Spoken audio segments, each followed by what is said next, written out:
देखो इधर, अब हमको पढ़ना है मनुष्य के हृदय की अंतस्थ रचना की आकृति बनानी है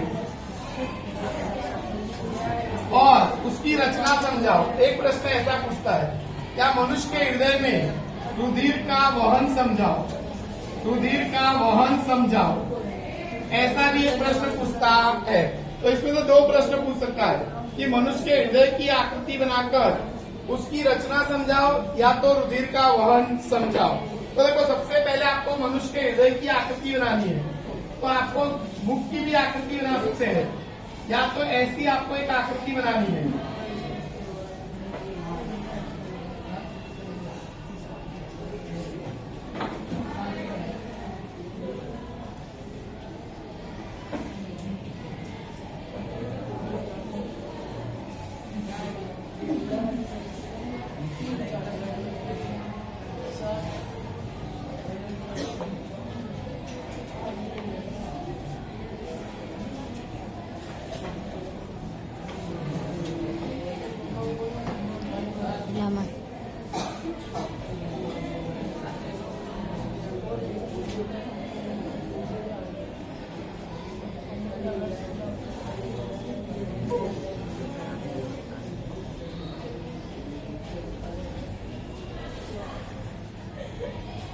अब देखो, ऐसा प्रश्न पूछेगा, मनुष्य के हृदय की आकृति बनाकर उसकी रचना समझाओ।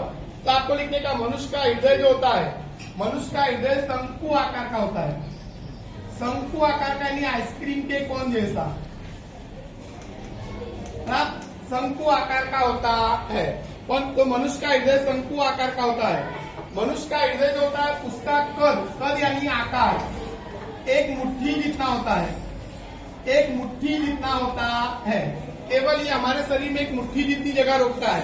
अच्छा, मनुष्य का हृदय होता कहाँ पर है? दोनों फेफड़ों के बीच में, बाईं ओर बराबर, दोनों फेफड़ों के बीच में थोड़ी सी जगह में बाईं ओर झुका होता है, यानी यहाँ पर होता है। ऐसा एक मुट्ठी जितना हृदय होता है। मनुष्य का हृदय कहाँ पर होता है? तो दोनों फेफड़ों के बीच में थोड़ी सी जगह में बाईं ओर झुका होता है। तो आपको पहले 3 पॉइंट लिखने हैं। मनुष्य का हृदय शंकु आकार का होता है। मनुष्य का हृदय का कद एक मुट्ठी जितना होता है। और मनुष्य का हृदय होता कहाँ पर है? तो दोनों फेफड़ों के बीच में थोड़ी सी जगह में बाईं ओर झुका होता है। अब मनुष्य के हृदय में 4 खंड होते हैं, यानी मनुष्य का हृदय 4 खंडों का बना होता है। ऊपर के 2 खंडों को अलिंद कहते हैं। जिसमें से एक दायां अलिंद होता है और एक बायां अलिंद होता है। एक दायां अलिंद और एक बायां अलिंद। नीचे के 2 खंडों को नीलय कहते हैं। नीचे के 2 खंडों को क्या बोलते हैं? नीलय। जिसमें से एक दायां नीलय और एक बायां नीलय होता है। एक दायां नीलय और एक बायां नीलय होता है। तो मनुष्य का हृदय 4 खंडों का बना होता है। ऊपर के 2 खंडों को बोलते हैं अलिंद, जिसमें एक दायां अलिंद और एक बायां अलिंद। नीचे के 2 खंडों को बोलते हैं नीलय, जिसमें से एक दायां नीलय और एक बायां नीलय। अच्छा, मनुष्य का हृदय जो होता है, बराबर, मैंने कहा था कि कितने खंडों का बना है? 4। ऊपर के 2 खंड को अलिंद, नीचे के 2 खंड को नीलय। अब लिखने का, अलिंद की दीवार पतली होती है, नीलय की दीवार मोटी होती है। ये दायां अलिंद है और ये दायां नीलय। दायां अलिंद और दायां नीलय के बीच में त्रिपाटी वाल्व होता है। त्रिपाटीय वाल्व होता है, यानी 3 पाटिये वाला वाल्व होता है। 1 2 3 पाटिये वाला वाल्व होता है। ये बायां अलिंद है और ये बायां नीलय है। इसमें द्विपाटीय वाल्व होता है। द्विपाटीय वाल्व होता है। तो द्विपाटीय क्या होता है? वाल्व। चारों खंड एक दूसरे से पर्दे के द्वारा अलग होते हैं।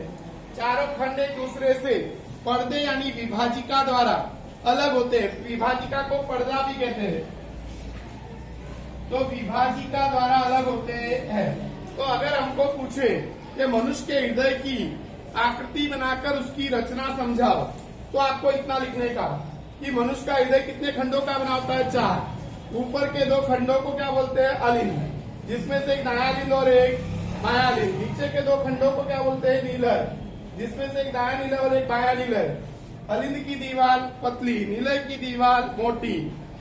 दाया अलिंद दाया निलय के बीच में त्रिपाटी वाल्व होता है, बाया अलिंद बाया निलय के बीच में द्विपाटी वाल्व होता है। अब हमको बताना है रुधिर का वहन, रुधिर का वहन। तो रुधिर के वहन में याद रखने का, ये दोनों क्या है, महाशिरा, ये दोनों है महाशिरा। अब महाशिरा क्या करती है, शरीर के विभिन्न अंगों से, शरीर के विभिन्न अंगों से, शरीर के विभिन्न अंगों से विऑक्सीजनित रुधिर, विऑक्सीजनित रुधिर यानी अशुद्ध रुधिर बोलते हैं उसको हम, अशुद्ध रुधिर लाती है और अशुद्ध रुधिर लाकर इस दाएं अलिंद में डाल देती है, इस दाएं अलिंद में डाल देती है। फिर से देखो, महाशिरा शरीर के विभिन्न अंगों से विऑक्सीजनित रुधिर यानी कि अशुद्ध रुधिर लाती है और लाकर इस दाएं अलिंद में डाल देती है। अब ये दायां अलिंद ऐसे संकुचित होगा, सिकुड़ेगा, तो ये त्रिपाटी वाल्व पर ऐसे झटका लगता है, खुल जाता है ये, और दाएं अलिंद में से अशुद्ध रुधिर दाएं निलय में आ जाता है, दाएं निलय में आ जाता है। अब दायां निलय क्या होता है, सिकुड़ता है, दायां निलय सिकुड़ता है, तो ये त्रिपाटी वाल्व जो खुला था उस पर ऐसे झटका लगेगा, ये बंद हो जाएगा और ये अर्धचंद्राकार वाल्व, अर्धचंद्राकार वाल्व खुल जाता है, अर्धचंद्राकार वाल्व खुल जाता है, जिससे दाएं निलय का अशुद्ध रुधिर फुफ्फुस धमनी के द्वारा, फुफ्फुस संस्कृत शब्द है, अरे फुफ्फुस का मतलब होता है फेफड़ा, तो फुफ्फुस धमनी के द्वारा शुद्ध होने के लिए फेफड़ों में जाता है। यानी शुद्ध होने के लिए कहा जाता है फेफड़ों में। हमारे रुधिर को शुद्ध करने का काम कौन करता है, तो फेफड़े, कौन करता है, फेफड़े। तो लिखने का क्या, लिखने का यहाँ पर की बराबर, सबसे पहले लिखने का कि ये दोनों कैसी शिरा है, महाशिरा।